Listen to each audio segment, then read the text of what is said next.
This is the Dan Levator Show with the Stugatz Podcast.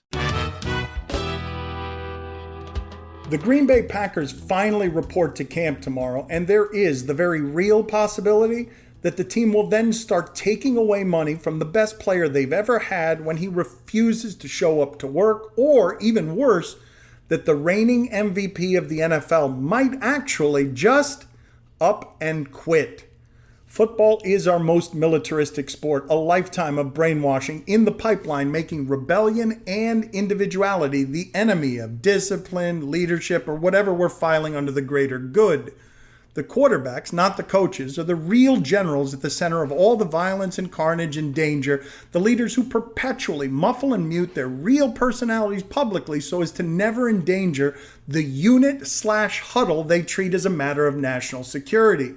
So to understand how we arrived in the really unusual place where good soldier Tom Brady can change championship teams, and good teammate Deshaun Watson can demand a trade in his prime, and good leader Aaron Rodgers can possibly retire, let's go back to the exertion of star sports power that most echoed across the last decade. Echoed so much, in fact, that it made its way from basketball, which has always encouraged its stars to be stars, to football, the most starched and conservative of our games. A long time ago, right about the time the modern star athlete started to realize just how much free and agency there could be in free agency, LeBron James committed one of the deadliest sins in the church we've made of sports. He did this and foretold his interest in building a Hollywood media empire by helping produce a TV show just to announce where he would put his entertainment headquarters. This was met with many howls and great disgust, as pioneering often is, and he had to apologize for it for many years, for the wording, the execution, the ego, the blasphemy, for everything. It made him less popular and more divisive, even though what it birthed was only an entire decade of empowerment and trickle-down economics that now result in Alabama's sophomore quarterback getting about $1 million in endorsement money before taking a single snap. We love drama and intrigue in sports right up until the athlete is the one with all the power to toy with our emotions by flexing for himself instead of for us. At which point we look right past our own selfishness to call him selfish by telling him where to work in a way we probably wouldn't like him telling us where to work. And in all the years since, as baseball and basketball have evolved so much during that time that they're totally different sports, no athlete in the prime of value has yet figured out a way to leave that isn't really, really messy. Not even with all the dollars involved, not even with all the marketing and managers in the big economy of brand management, not even with all the ways athletes learn quickly from the mistakes of others in our survival of the fittest games. Not Carmelo Anthony, not Kyrie Irving, not Le'Veon Bell, not Neymar, not Watson, not Brady, not Albert Pujols, not Kawhi Leonard, not Kevin Durant either time, not anyone. So good luck with that, Damian Lillard. Because no matter how much you've given them, fans will shove a mirror angrily out of the way to shout "entitled" at the next athlete trying to exert agency over keeping the feel good in this relationship. Because this game is totally rigged against them from the very top, where the owners hide in the shadows with their tax exemptions and the media doesn't need actual nutrients to spew the daily debate diarrhea.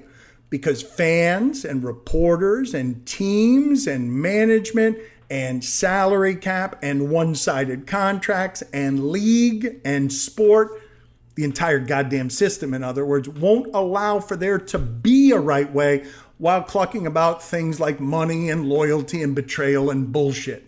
Not in the emotion business, and not if it means we have to care about or even consider the athlete's interests or emotions instead of the media's or the customers or the teams, or in other words, our own.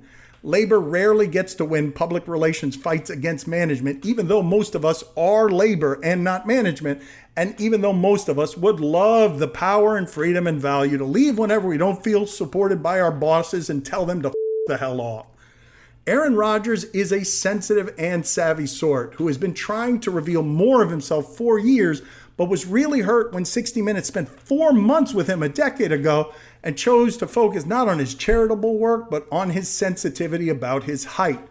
But know what boils at the very core of Rodgers, in the furnace he fills with fuel. When he went later in the first round than he expected in 2005 as a kid and was asked how disappointed he was to not be drafted by his hometown 49ers, he spit, "Not as disappointed as the 49ers will be that they didn't draft me." That was how he introduced himself to us at that position and in that position as a kid before taking a professional snap, his very first public words demanding more respect upon arrival and threatening regret upon those who did not deliver it. He's been careful with every syllable since because quarterbacks are trained to get headlines for the work, not the words, and you don't get to sell State Farm to America without painting a plastic smile on your face.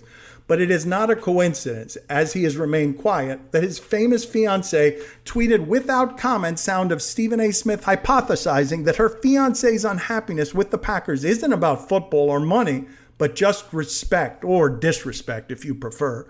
Rodgers is the greatest craftsman I've ever seen at the position. That he has won only one Super Bowl is a giant underachievement and also not his fault.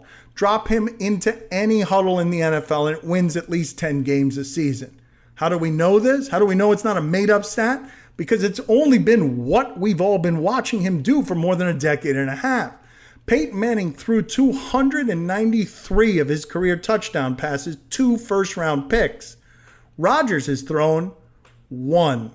Look at what the Chiefs have put around Patrick Mahomes and look at what the champion Bucs did for Brady, as the Packers have never selected for Rodgers a skilled player in the first round, though that is where they did draft his replacement without consulting him. The only first rounder the Packers have spent in the last decade anywhere on offense was on his replacement.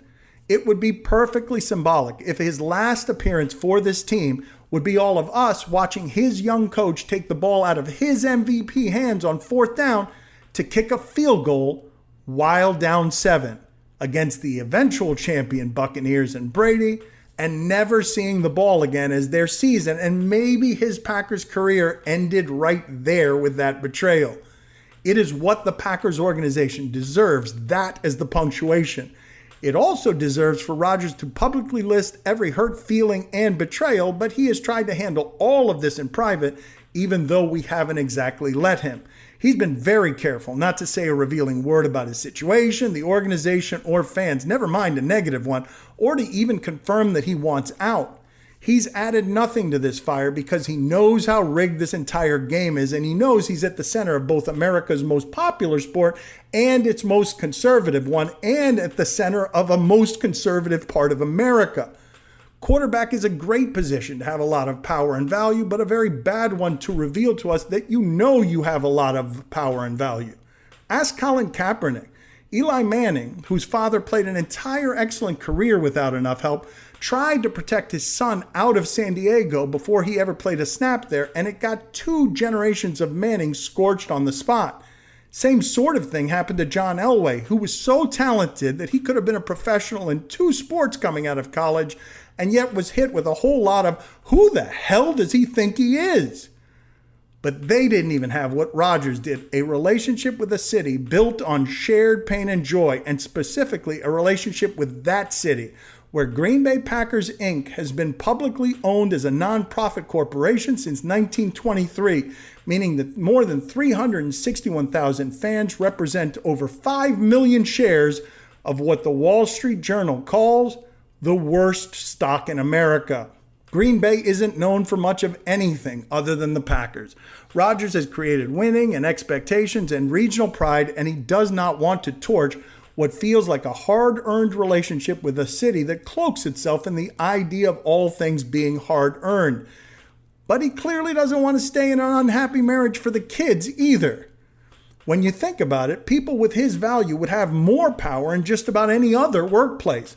He was drafted, like you would have once drafted someone into the military, to live in a Green Bay he probably wouldn't have chosen otherwise. His salary is capped in a free market society, even though it would be a lot higher if Daniel Snyder and Jerry Jones had to try to control themselves in a bidding war over his services. His contract has 3 years on it, but the Packers can rip it up whenever they like. Rodgers knows that more than a decade ago, LeBron set fire to his relationship with Cleveland, and that it didn't really get repaired until he chose to go back and finally share the feel-good yet again. And yet here he is risking all that. During a pandemic, as people suffer economically and otherwise, he reportedly turned down the money in that part of the country that would have made him the highest paid player in our most popular sport. That's how unhappy he is. That's how broken this relationship is. That's how hurt he is. That's how done he is. So, because he doesn't think they've supported him or respected him or valued him properly, and we all know what it's like to complain about your boss or not feel supported by the corporation, there's a very real chance, instead of voicing his grievances, that he simply doesn't show up to work in a city that prides itself on work and escalates the stakes by using his leverage and retiring. It wouldn't be the most boss move in the history of this game, but only because Jim Brown retired as the reigning MVP from the set of The Dirty Dozen when his boss pissed him off. It would be a poker move, not unlike what Carson Palmer did with the Bengals, to shame the organization for making him quit and forcing his way out in a much different way than how LeBron taught all the stars to do it more than a decade ago. And wouldn't that be something? If the era of player empowerment that LeBron birthed made the reigning MVP in America's most popular sport value and respect himself so much that instead of producing a TV show to tell you where he was playing, he would reveal to you only where he wasn't. Don Le Batard. If all the raindrops were lemon drops and gumdrops, oh, what a rain that would be. Stugats. Standing outside with my mouth open wide. If all the raindrops were lemon drops and gumdrops, oh, what a rain that would be. This is the Don Le Batard Show with the Stugats. Start of the day, it is the start of the day.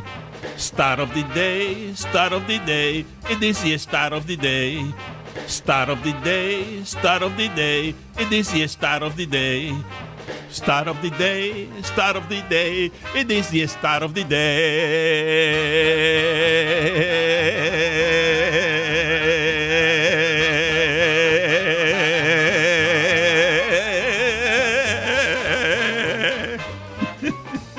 Dan, according to Hembo, at Paul Hembo on Twitter, since June 30th, when leading by 4+ runs in the 8th inning or later, the Yankees are 3-3. The rest of baseball, 129-4. I mean, they're getting their heads caved in by the Red Sox. They had a no-hitter yesterday, yes, right? Yes. Leading 4-0, and then all of a sudden they lose 5-4. There's another good stat of the day here.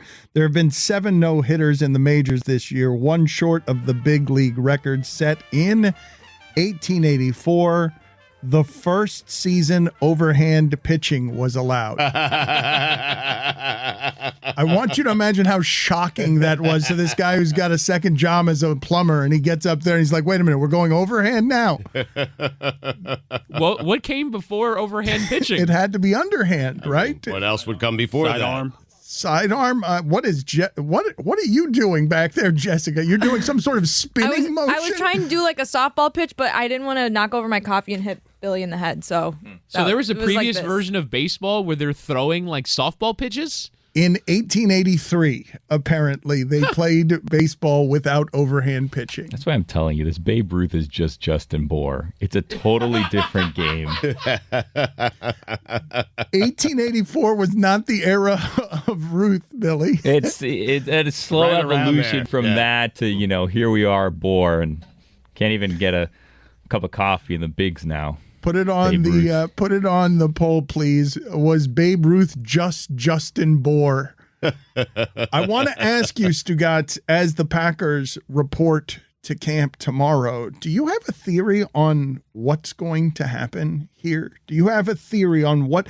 is there the possibility that Aaron Rodgers pulls a Carson Palmer this week to force Green Bay's hand? Because it's not just that his fiance is retweeting Stephen A. Smith comments Right. about disrespect, and this isn't about football, and it's not about money.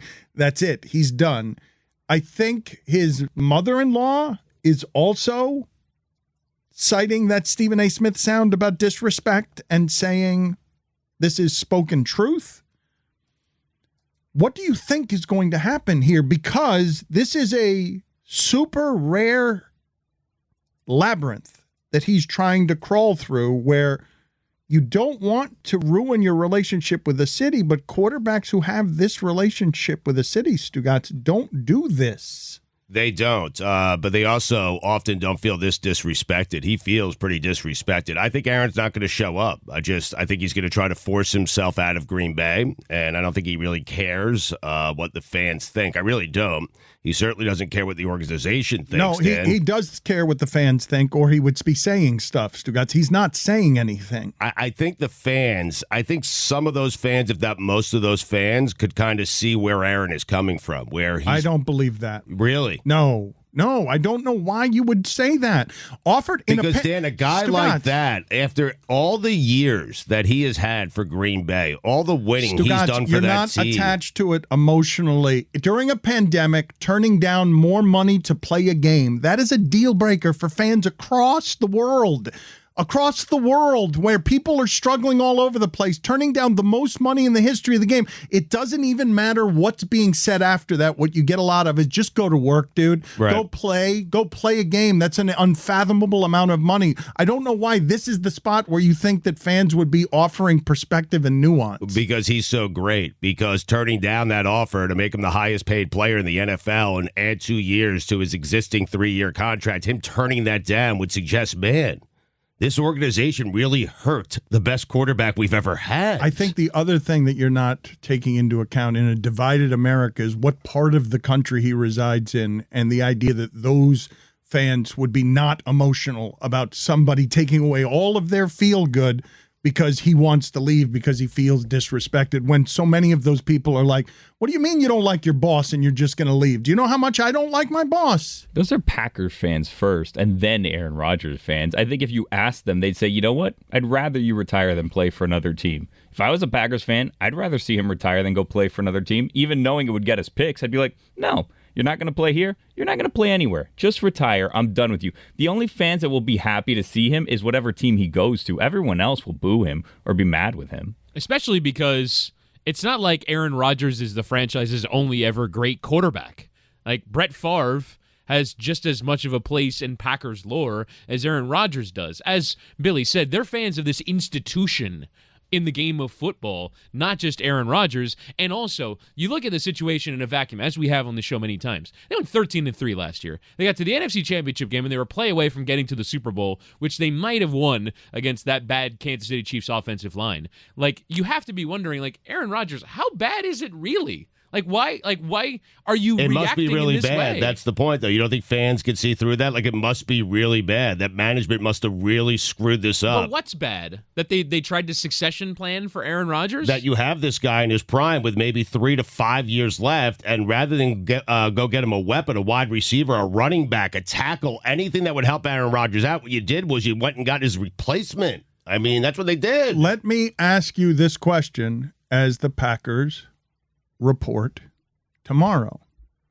Do you believe that what we will be talking about tomorrow is the retirement of Aaron Rodgers? Sportsbooks have taken down the over-unders on Packers season wins because of rumors of retirement. A whole lot of sportsbooks have said you can't make this bet anymore on how many games the Packers will win. They've taken it off the board because of these rumors, because that would be a bomb going off in sports. Yes. And I don't know how likely it is to happen, but I don't believe that it's impossible that it will happen. I believe that we are slowly and as quietly as these things can happen, because, again, Stugotz, you've seen where Aaron Rodgers say that he's unhappy with management. Mm-hmm. You've seen it nowhere.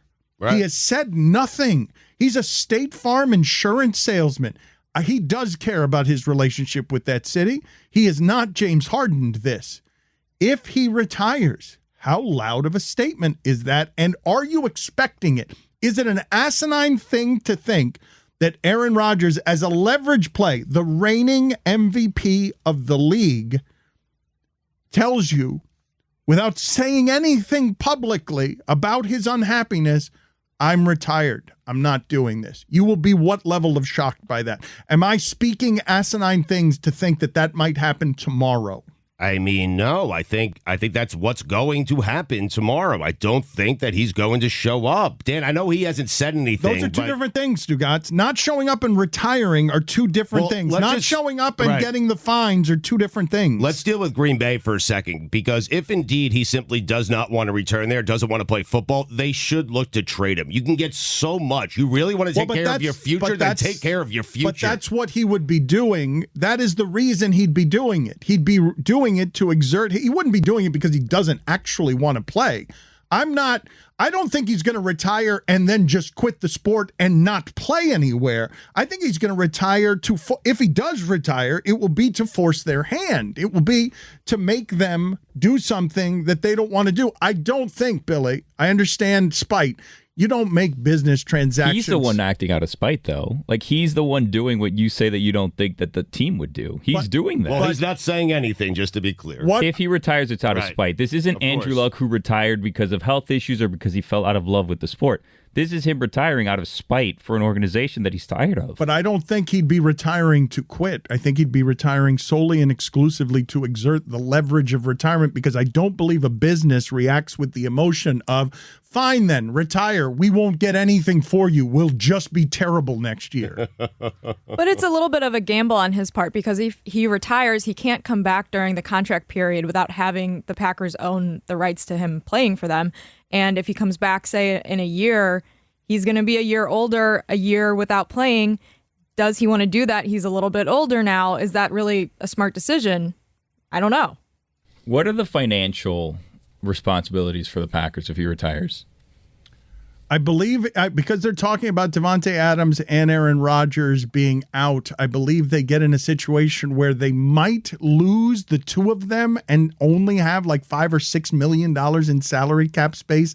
If they do, they're going to be bad. They're going to immediately become a bad football team if what looks like is happening there is what happens. But you could turn Aaron Rodgers into a young quarterback and multiple first-round picks, and it is your job to run that organization and make that organization better, not make emotional decisions, as you pointed out, Dan. And if that indeed is on the table, and it will be if they decide they want to trade him, why would you not do that? What I am watching here escalate because of what is happening, Stugatz. You have seen that Aaron Rodgers has been on Kenny Mayne's Goodbye. He's been golfing in celebrity tournaments. He is slithering around the commentary about what's happening around him. He has not committed to anything, but he has also not gotten his way with anything that he has done. He has proven to be done with them. I think he is finished with them. So now how do you escalate it? You have a couple of choices. They're not good choices. There are no good choices here on what you can do if the organization is saying, hey, you're under contract and these contracts are one way. We can rip them up whenever we want. You can't do anything. You're under contract. The options are you don't show up to camp and you make the mess that way. You start publicly losing whatever fan base you think he still has. The moment you start speaking ill and putting words on your unhappiness, you're going to lose more and more fans the more you do that, no matter how much you think you explain it. Or you just say, I am so broken and I am so done that I quit. I don't see any other options to escalate this other than the three ugly ones. But we're also acting like Aaron Rodgers is a hostage here that he can't get out. He could have gotten out. He could have been a free agent. He's chosen to be there. He signed contract extensions there. He signed in 2018. That wasn't that long ago. If you were so unhappy there, you could have left. I think he was happy there, Bill. I think he became unhappy when they decided to find his replacement. We signed an extension at ESPN. I mean, it sounds like the 2020 draft was the tipping point. So the extension in 2018. But he's gotten coaches fired. He got McCarthy fired because he didn't like that coach. Then they brought in another coach. He doesn't like that coach. Now he doesn't like the fact that they're drafting a quarterback. At a certain point, like, you have to wonder, is he a problem? And I know that that's not a popular thing, but like, he seems to be at the center of a lot of these issues. But he sees Tom Brady, and I'm guessing he thinks he's probably better than Tom Brady going to Tampa Bay, getting Gronk, getting Antonio Brown, asking for players, getting those players having input, and he himself has zero input. How about scramble? How about you could have gotten into the end zone and made it to the Super Bowl, Aaron Rodgers? How about scramble, make your way into the end zone? How about that? It's a fair point. I also got to wonder about this Devontae Adams, Michael Jordan, Scottie Pippen thing that they posted. Like, can you really make that comparison? I don't think so. Why? Aaron Rodgers won one Super Bowl. Yeah. Devontae Adams was not on the team. And now there's this like allusion to like this last dance. Does that mean they're both coming back? I don't know. I trust Vegas. If Vegas thinks he's retiring, I think he's retiring. But I don't understand what that photo means. Does it mean they want to get traded together somewhere? What does that photo mean? What they put up, they both put up on their social media accounts a photograph of Michael Jordan and Scottie Pippen on the court alone, sort of fist bumping, walking off the court together. Love it, man. Love it. What do you think they mean by that? Don Lebatard. One of the great benefits of being married is your wife's purse. You can put so much stuff in there. I would hate to be your wife's purse. You walked in here the other day with silverware in a pocket. That's right, because my wife wasn't here to put it in her purse. Stugats. Your wife must be amazed at what a child you are. What do you mean? Just your eating habits. How prepared I am, you mean to say. Your eating habits, you know what? The mess that your desk is. Yeah, the mess that my desk is. I'd just like to say this right now. Every single person in here, every one of you has benefited from something that I've had underneath my desk. You think that I haven't give people spare socks before? Because you'd be wrong. You're a hoarder. I'm prepared. Underwear. Underwear. Chris wore my underwear once. This is the Don Lebatard Show with the Stugats. I do love the Olympics, and we've got stuff going on all over the place on the televisions here. I'm a little frustrated by the time difference that makes some things I want to watch happen at 3 o'clock in the morning. But it really is the height of some of the things that you would love about sports in terms of pressurization on things. And I also can't imagine what it is to be one of these athletes and to train for 4 years for something and lose by a fingernail because of the way 5 because of the year's delay. Right, where you're training this much through your athletic prime and you have to have the performance that doesn't make you lose by a tenth of a second. Right. And you care so deeply about this thing. Like a race walker was leading a race and then he pooped his pants and he cleaned it up with like an orange sponge. What? And he went from, it was 86 degrees. He was baking. He had to go to the bathroom. What? A race walker. And he went from first to eighth because, oh my God, I didn't prepare for a hot sun making the bubbling gurgling in my stomach. I haven't paid attention to what's going on in the pool in 5 years. And then suddenly the Olympics come around and it's Katie Ledecky last night going up against an Australian who beat her in the World Championships, but Ledecky won the Olympics the last time they had an Olympics, and she holds the record in this event. She lost by a fingernail. She lost by a tenth of a second. She had her the entire time. The Australian caught her. I should know her name. Caught her in that final lap. That's how people watch the Olympics. It was gripping, Dan. It was gripping, but I don't know the names. It's just countries racing back and forth. Whittingham has a theory that there's only one American team that's being rooted against by Americans, correct? Yeah, it's the U.S. women's soccer team. It's incredible. I saw an Instagram post from Breitbart, and they are like banging on about how this is the woke Olympics. And so when the U.S. women's national team got tonked by Sweden, they like posted something celebrating with Megan Rapinoe's face on it. And I really do think, I mean, look, there might be other teams that, you know, have said things in favor, but the U.S. women's national team are famous. They have a documentary that they premiered called LFG about their push to get paid equally. And there are people in this country who are rooting for America to fail at the Olympics. That's not America rooting against that team. That is the divided part of America that politicizes. But like the platform for that party is America first.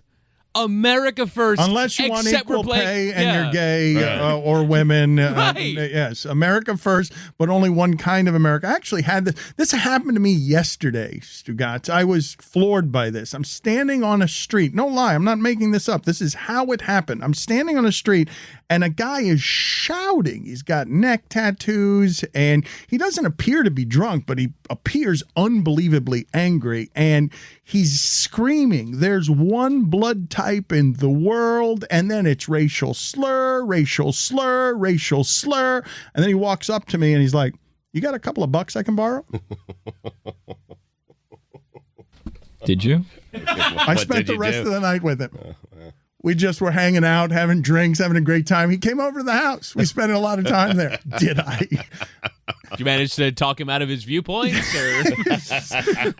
I just am sitting there staring at him, and he was doing it like somebody got into it. There's no way the audience that this person was walking into didn't end up in violence somehow with someone hitting this dude, because I don't know what was the matter with him, but he seemed insane, but not drunk. This was not something that he was doing drunk. I'm still trying to find this race walker who pooped his pants down. So am I. Yeah, you I sure think it was at last year's Olympics, or not last year's, but the last Olympics in Rio 2016. Because I did punch in race walker, and it autofilled poops himself. That's fine. So, like, what is that? I mean, look, maybe we're getting ready for this year's edition of the race walking competition, so we have to remember what happened in last edition. Previously on race walking, 6 years ago. If there was a race walker who pooped himself in this Olympics, guess what? We would not have seen it, because the IOC is being militant about taking down people posting clips of the Olympics on Twitter and on social media. They are only allowing their rights partners to post clips. If you, a private person on Twitter, post anything, and this is somewhat true for all sports, right? Like if you post NFL footage, sometimes they'll come after you. But the IOC is being militant about it. They will DCMA you and take down your account. No clips. I mean, yeah. I mean, NBC pays $8 billion for the rights to this. They should have some exclusivity instead of some guy on his couch. By the way, the guy on their couch recording the television, not a fan. Whittingham, do you think people are going to tune in to watch handball unless they see a cool clip of handball, and then they're like, oh, handball's on, and then they watch it? Like, how do you get enthusiasm for some of these more obscure sports if people aren't allowed to post anything about them without getting their accounts taken down? Handball is the exclusive domain of flipping the channels on a Saturday afternoon, and on MSNBC, there's some handball. And You're all a of a dinosaur. sudden, you become a handball expert. Do you agree the greatest Olympic feat of all time is pooping yourself while speed walking and still finishing 8th? I mean, it's impressive, man. It's worse than that. He collapsed. He was bleeding at one point in time. Yeah, the sponge is yellow, but it's all red from blood. I mean, this is a mess for this guy. Poor guy. Point being, you trained for something for 4 years and you just didn't account for bubble gut. I want to ask you. Has that happened mid-walk to you where you got to just poop? Well, that's another thing. It's speed walking, right? So, like, how intense is it that you're pooping and bleeding everywhere? Billy, I'm surprised you haven't punctured the notion of speed walking being an Olympic sport. How about this? I have a question. So you're speed walking, right? If I have to go to the bathroom, can I step off the course and run to the bathroom because I'm no longer on the course, and then run back to the same spot and then just keep walking? Billy, there are people who run 26-mile marathons at the Olympics. Why are you concerned about the speed walkers pooping? No, I'm just saying, like, if I leave the field of play as a speed walker, can I then move at a faster pace to get to a restroom and then go back to the same spot and then continue walking? Right. I think you have to speed walk to the bathroom. Really? Even when you leave the field of play? I feel like you don't have a choice. All of this is a dangerous game once you have to go to the bathroom. You have to be very ginger with all of your steps. Are there not porta potties along the course? That would be a nice idea. Well, the thing is also, why don't you just, I mean, I guess because of cameras or whatever, you can't just pull down your pants and do it in the middle of the course, but it's speed walking, right? You'd think if there's any competition going on that's a race, speed walking is the one where you can take a quick bathroom break and just continue and not lose too much ground, right? Why, we don't consider bathroom breaks in any other Olympic event. Why are we granting the speed walkers the ability to use the bathroom? If you're running a marathon, you can't use the bathroom in the middle of the marathon. No, marathoners poop themselves all the time. That's a thing. Right. Like all the time. Like football players pee themselves all the time. Yeah.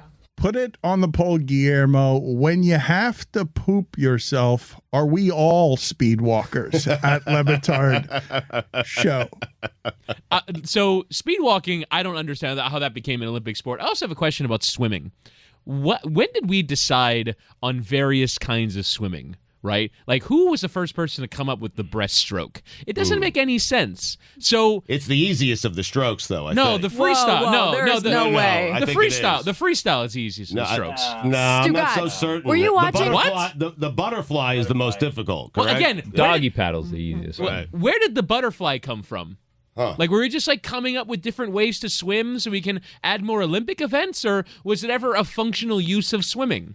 The butterfly looks insanely hard. What Lily King, I think her name is, she gets 2 feet out of the pool. Like, she propels herself 2 feet out of the pool and then back in. I don't know how you could do that. But again, where does it come from? What are the origins of butterfly swimming? We figured you would know. I mean, I want to ask Stugatz a question because I'm constantly mystified by some of the things that he does. You happen to be out. We've got an unusual couple of months here where we're going to have a lot of different combinations of people on the show and out of the show as people take vacation before football season. So you were not here last Thursday when I assumed that you were going to take your Chris Paul victory lap.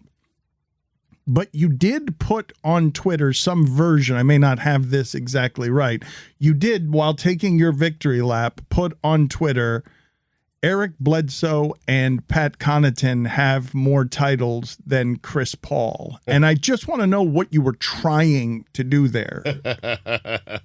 I was just trying to point out that Pat Connaughton, who will be on Stupidity tomorrow, Connie, how about that?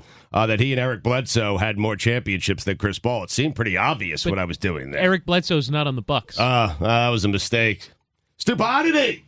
Okay, so that is what happened. Okay, I didn't know whether you were combining their championships and pointing out for some reason that Eric Dan, you Bledsoe. think that Stugatz was going for a meta joke there? I don't know what he was doing.